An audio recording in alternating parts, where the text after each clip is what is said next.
tubifurize amahoro y'Imana mu hirya no hino mu gihugu abari mu majyepfo amajyaruguru iburasirazuba n'iburengerazuba. Turabasuhuje mugire amahoro. Tubahe ikaze kuri Iris Rwanda TV. Ndi hamwe n'umukobwa mwiza. Muraho neza? Bravo. Yes, ashimwe. Ahimbaza. Muraho Cyane. Kumbona uri kubihakana. Bravo. Maranatha. Esaraje. Mwami Yesu nazi. Mwami Yesu nazi. Maranatha. Kristo Yesu akozwe. Teka ryose. Turi kugana mu mpera z'umwaka niki wibuka muri uko kwezi twinjiyemo tariki ya mbere z'ukwezi kwa 10. Niki nibuka? Kijanye n'iki? Mu buzima bwawe. Ku kwezi niko mvukamo. Nabishyuhiye. Tumirere. Welcome muzazane cake. Reka duhera aho ngaho twakiriye nde bakwita nde amatariki y'amavuko ubwo n'umwaka urawutubwira. Nta mukobwa uvuga umwaka. Okay, nitwa Mfranzima Pascaline. Akana akunda kunyita Pretty. Kakandi kakazi twakomeje. Yeah, Pretty. Ego mvuka tariki 27 z'ukwa 10. Means I'm queen of October. Yeah. Yes. Muri 2000 na kangahe? Ni muri za 90 gutyo. Uko banga kuvuga imyaka y'abashaje. Nyene no siguruma muri muri za 90 ari hafi. Kandi ubo kwa ngo sezerane ku murenge byasaba ko meyamanza kubyemeza kuko nturageze imyaka 19. Ahubwo byasaba ko nyembyemera. Ubwo abantu ngo ba applying umaze gukura. Pretty na kazina kabaye umaze kuva mu cyaro ugeze mu mujyi. Ushobora gusanga musaza wawe nta kazi. Ayarakazi. Nahise mva. Boss. Babenyesha. Umuntu umbishe Pretty bwa mbere, Pretty ni muntu ki? Pretty umukobwa ukunda abantu, ukunda Imana, uri cool. Ndi umuntu nyine gake gashoboka nshobora guhura n'umuntu nkamara iminota 20 wagira ngo ntituziranye. Nyine nshobora kumara n'umuntu iminota 20 aribwo nkimumenye. Kagira ngo amaze nk'imyaka 40 tuziranye. Yeah, I'm cool. You are cool. Yeah. Ukunda abantu, ukunda Imana, ariko wanga ibintu. Aya ni ibintu ndabikunda.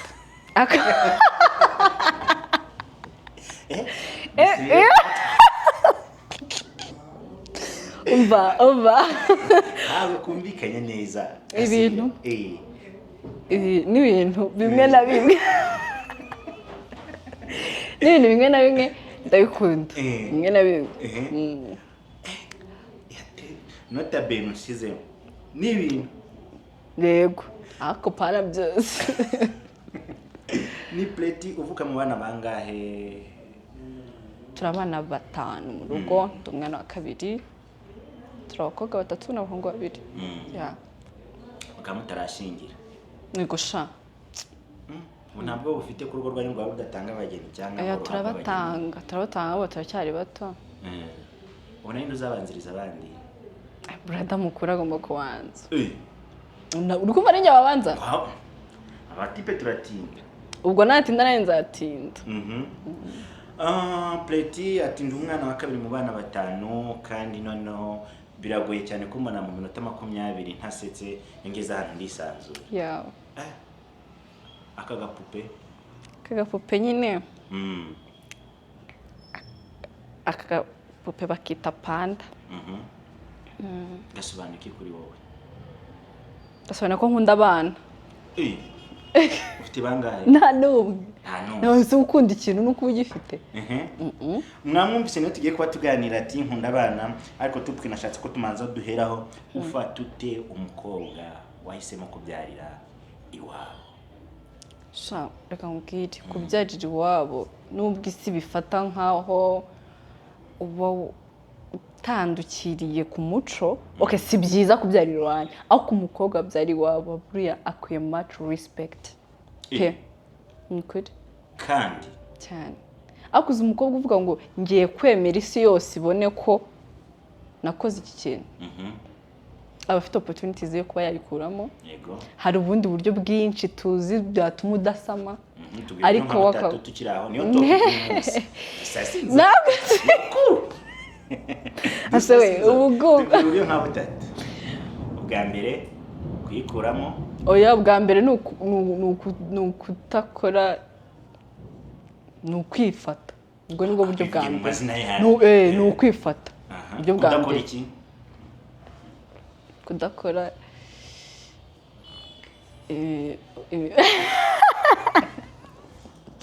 ni ukwifata kwifata se byumvikana oya kwifata se byumvikana umuntu oya ni ukudasambana yego cya kabiri ni ugukoresha protection biri mu buryo bwinshi gutinya kuvuga nuko ngewe ntabwo nakubura hari rega isi twarasirimutse wiga mu kigo cy'abaganga kirimo biomedical I know murabana nk'inshuti zawe so tuganire nta tudakira ibintu ku ruhande oya ntabwo ari ibintu guca ibintu ku ruhande ahubwo ngenzi ko abantu bari kureba iki kiganiro ni abasirimu iyo mvuze ngo hari protections nyinshi umuntu ashobora gukoresha condom okay ashobora gukoresha condom hari pills ariko ibinini ntabwo ari byiza guys ntabwo ari byiza ubundi ikintu cya mbere ni ukwifata ariko niba bitunene ko dufite umubiri koreshe condom yego kabiri iyo ni iya kabiri condom ni iya kabiri iya gatatu ni ibinini ariko ibinini si sawa yego kane hari abantu bifungisha ariko nabyo sinzi niba ari sawa ariko kugira ngo byari utateguye kabisa wabikora topic impamvu nahisemo ko ariyo tuganira urabona abakobwa benshi babyara iwabo ugasanga benshi uriya mwana wavutse muri buriya buryo life yiwe bigoye ubifata gute nubwo ubishyigikiye urumva umwana uvutse muri buriya buryo icyambere ntabwo aba yarapangiwe beje ngo avuge ngo uyu mwana araje twabipanze twabiteguye urumva iyo yaje aba agiye gukonsoma ibindi bintu bo batapanze urumva biba bigoye ikindi kandi hari nk'igihe abahungu birengagiza inshingano ugasanga umukobwa niwe uri kubyigira we ku giti cye urumva biragoye akenshi kandi babyara ari n'abato hari nk'abantu rego babyara babiteguye bavuga okay ntabwo nshaka umugabo ndashaka umwana ariko twe turi kuvuga kuri ya kote ya wa muntu byatunguye agashiduka yabyaye urumva ntabwo uwo mwana azabona urukundo rw'ababyeyi bombi uzasanga n'ubundi ababyeyi bombi umwe ari kuvuga ngo urishyura ibi njye ndishyura ibi usanga inshingano yego umwana aravutse avukiye mu maboko atari ay'ababyeyi be bombi avukiye ku mubyeyi umwe kandi afite ababyeyi bombi samutemu umusore aramwihakanye nta bana benshi tukibona bagicikanwa amashuri kubera ko batwite yego ubu buryo bwa protection wavuze bushyigikirwe cyangwa habeho kwifata ubona umuryango bushyigikirwe nose turifata uyu mubiri uyu mubiri nawe urabisabwa uri kumva ariko tubigire mu bwenge nose ntabwo hari abantu bagize ute batarabyara mbere umuntu wabyaraga bajyaga kumuroha uyu munsi wa none umuntu uri kubyara ahubwo bari kumuha n'amafaranga umwana ni umugisha yego ashatateguwe ariko ntabwo bikuraho ko umwana yagirira igihugu umumaro oya ntabwo bibikuraho uzi twaravutse ute ariko ntabwo ahantu umuntu yavukiye cyangwa ngo yavutse mu buryo butateganyijwe bivuze ngo umwana umutererane none uwo mukobwa uzi icyemezo aba yafashe akavuga ngewe uyu mwana ndamubyara ntabwo ari uko aba yirengagije ko hari abandi babakuyemo nabyo birashoboka ugakuramo umwana umuntu akakubona uriya mukobwa aritonda ameze neza ntarabyarira iwabo ukumva koko ko ari we ngo witonda oya ntabwo uriya muntu wabyaye uriya kabisa ngewe nyine ngenda aba respectinga byatari umukobwa wakuyemo inda komenti kuri we ko nanjye ndi umukobwa ariko kuramo inda ni icyaha icyo nicyo cya mbere ikindi cya kabiri nawe aba yatinye inshingano nta n'ikindi umukobwa wakuyemo inda ni ugutinya inshingano fasi yemeye kubikora byabaye rega bimutunguye byabaye bimutunguye nta muntu bigitungura sha nyine reka mbabwire sinzana icyizere ahantu abantu bagikura ukumva ngo umuntu wamwizeye naho bipfira ubundi iyo wazanyemo akantu ngo wizeye umuntu ahantu birapfa. ni ikihe kintu boyfriend wawe adashobora kukubura? Ibintu bitatu. Ibintu bitatu ariko ntamugira ariko mufite ibintu atamburana ariko mufite ikintu cya mbere atamburana ni inama nyine akeneye ubujyanama bw'ikintu runaka. Yego ndi umuntu uvugisha ukuri sinamuryare nyine ubwo yakoze ikosa ndabimubwira ibintu bitandimo ntago bindimo nuko bimeze nyine ntiyambona nubwo buryari. Twinjiye muri system y'abazungu aho umukobwa ari kugira boyfriend bakaba ari guhavinga sex bakamera nk'abakoze mariage academique cyangwa se bakabana mu buryo butemewe n'ababyeyi. Bikambwira biriya bintu ndabishyigikiye 100%, 1000%, ntabwo mwabyumva. Reka nkubwire iki babyita kumuvinga in biriya bintu kamubwira ikiza cyabyo. Uriyo ufashe umuntu ukavuga ngo mfashe uyu muntu turabanye, icyambere ntabwo wagiye kurahira imbere y'Imana ngo uvuge ngo uyu muntu mukurikiyeho ibi bintu nyine ndahire kubera izindi mpamvu ku ruhande. Uyu muntu tugiye kubana kugira ngo menye ngo akunda ibiryo bimeze bite, akunda umuntu utasangaye, akunda umuntu ubyuka asangaye, akunda umuntu akunda iki mbega yanga iki. Umuntu iyo wihaye icyo gihe ukavuga ngo nta kubyara mbega ni ukwigana njye nawe tugiye kwigana uwo mwaka nimbona kuko tubishoboye turihibire nitubona tubishoboye turajya kurahira. Iki gihe abantu bari kujya kurahira kuko ndi kuvuga ngo Preti mfite ibi bintu uriya mukobwa afite gahunda afite hazaza ngiye kurahira mu minsi mike divorce. Ariko ni gake wa muntu wafashe umwanya ngo avuge ngo ngiye kubana n'uyu muntu imyaka 2-3 ajya kurahira zibyo arahiye. Ni ukuri kuko iyo bibananiye baragenda baratandukana. Okay ibintu nibi ntago turi kubihuza ikomereza. Mumaranye imyaka 2 muratandukanye ejo ubonye undi boyfriend yego nawe bigenze gutyo nawe muratandukanye ubonye undi ubuzima ni isuku ni isuku ntose kutamugira ukaba ufite warahuye n'abandi nka 40 ariko iyo ufite umuntu umwe ni isuku. Urega ubu namenye koteza ababyeyi of course turabanyafrika kuri side y'ababyeyi yego turabanyafrika kubana na Zuno cya Patrick cyangwa undi muntu Pacifique cyangwa undi muntu ababyeyi iyo shusho yabo ariko byakira hari ikintu kwirengagiza turabanyafrika uwo muco n'uw'abazungu hari ibintu abanyafrika utatuzana umunyafrika kujya kumubwira ngo umwana yakoze ikosa ngo ntago akwiye gukubitwa ni gake. Rero nyine kubyumvisha umubyeyi biragoye ariko nanone kuri kote y'ubuzima bwawe iyo uvuze ngo ngiye kubana n'umuntu runaka ni ubuzima bwawe. Famiye yego izazamo nyuma kandi famiye izaza ari uko byazambye mwege hagati yanyu ni mumeranye neza ntibazabimenya. None se kuki uri gutinya kuvuga ngo famiye zizabifata uko utari gutinya wowe ubwawe banza wikundereka. Ngiye ndashaka kubaka ndashaka kuba umumama ndashaka kuba umupapa ndabanza njye ubwanjye mvuge ngo uyu muntu niwe wanze guteye ubwoba ndabuteye nukuri njye niko byombi mama wari ukirebe ahitagira ubwoba amenye ko mama wanjye rwose nuko bimeze utazumva nuko bimeze ako nibyo nukuri nibyo. Uheruka gutandukana n'umu boyfriend? Nta mu boyfriend nagize ngewe ndacyari muto reka nta boyfriend aranyanga adahari se. Twikomereze ati kubyarira mu rugo cyangwa se kwemera kubyara ngo ufata inshingano ariko kandi ngiye sinshigikiye kuramwana uvuka muri burabu sinshigikiye ingaruka ahura nazo kuko uramwana survivinga akora nta rukundo rwa kibyeyi abona. Yego nifuza cyangwa se nge nasaba yuko niba icyo cyemezo cyabayeho abantu babiri bakwihuza bagakora umuryango bakaba umugore n'iki n'umugabo sibyo. Dukomeze wisanze Musanze bikubwiye mpamvu amasomo akazi gushandi kwiga shandi kwiga n'indi yakasha biragoye boyfriend umugabo wahita wishakira n'umugabo yego mana mugabo ya nta mwana ushaka inzozi zawe ni mu myaka ingahe gushaka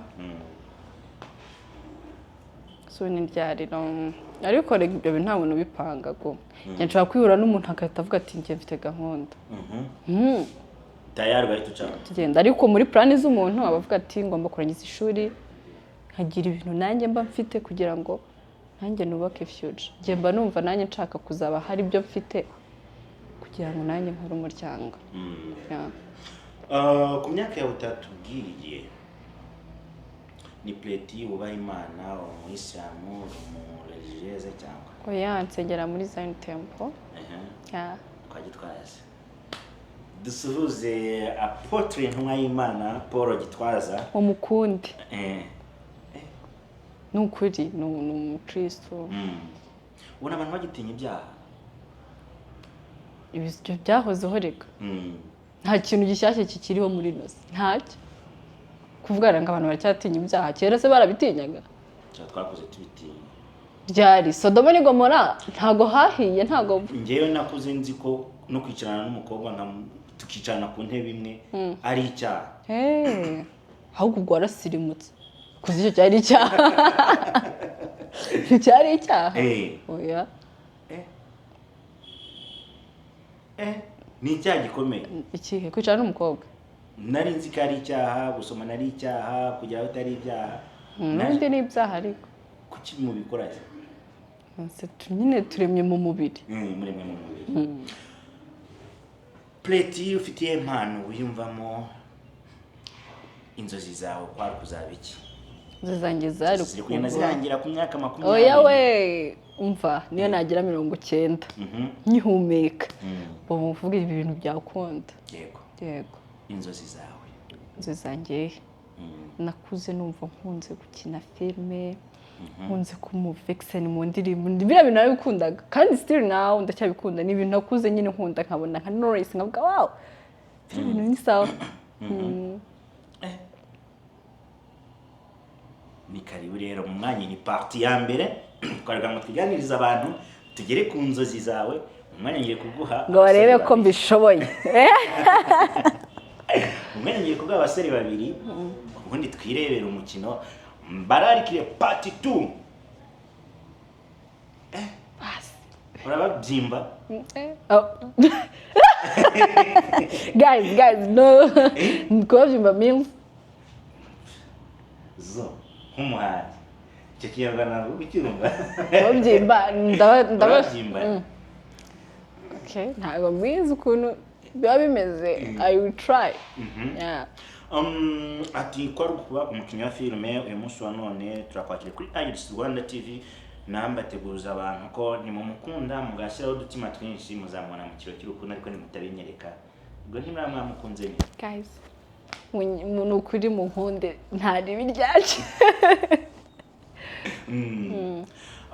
tugana ku musozo niki wumva wagira inama urubyiruko bagenzi bawe dukunda gusenga nta kindi nyine ibintu bidushuka ni byinshi pe hatarimo gusenga no kugira ubwenge ntacyo twakishoboza dufite umubiri uyu mubiri uradupushinga gukora ibintu runaka dufite peer pressures bitewe n'abantu runaka tugendana nabo ariko no gusenga tukanabigira mu bwenge ukinikunda kwanza ubundi iyo wikunze ushobora kuvuga ati okay ndikunda ntago nakoresha ibiyobyabwenge ndikunda ntago ndikunda donc twikunde hari icyo wumva tutavuze muri iki kiganiro twagarukaho ntacyo byose wabivuga hari umuntu ngo hari icyo wumva ko wavuga ngo ahubwo ngo hari ibyo uri bukatinge ubu nyine ntabwo mbizi turasoje nukoze mbwira abantu bakora subscribe like share na comment guys mukore subscribe comment nyinshi ideas z'ibintu mubona twakora then na like cause ibintu mubikunde ni byanyu nukuzamura cinema nyarwanda natwe tukaba developed country that's it dibutsa kantu nta gena nakubajije umuntu mperutse guhura mu TikToker baherutse kwakira mu torero. Oh, Ravaneri. Aha, Ravaneri. your sweetheart. No, Nubwo amwihakanye. no, Ravaneri ntabwo ari sweetheart gusa ni umuntu mwiza, ni umuntu uri cool, ni umuntu ufite umuco, ni umwana mwiza. Nde? Ravaneri. Umukundira iki? Ni umwana mwiza, arakunditse.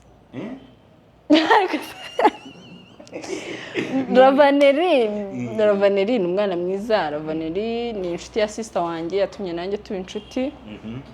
Yego. Akunda TikTok, nanjye ndazikunda, ndazikoresha. Guys, mugende mundebe. Guhura nawe kuri wowe byakumariye iki? Okay, yanyigishije utuntu twinshi. Hari ibintu byinshi yampayeho advice. Kandi nanjye namukundaga. Nyine nakuze mukunda. No sister akajya ambwira ndamuzi. Nkuvuga urabeshya. Nyine kumubona nje narabikunze byatari. Wakoze kubana natwe. Nange mwakoze cyane. Nashaka ikiganiro. Ni kuri Ravaneri.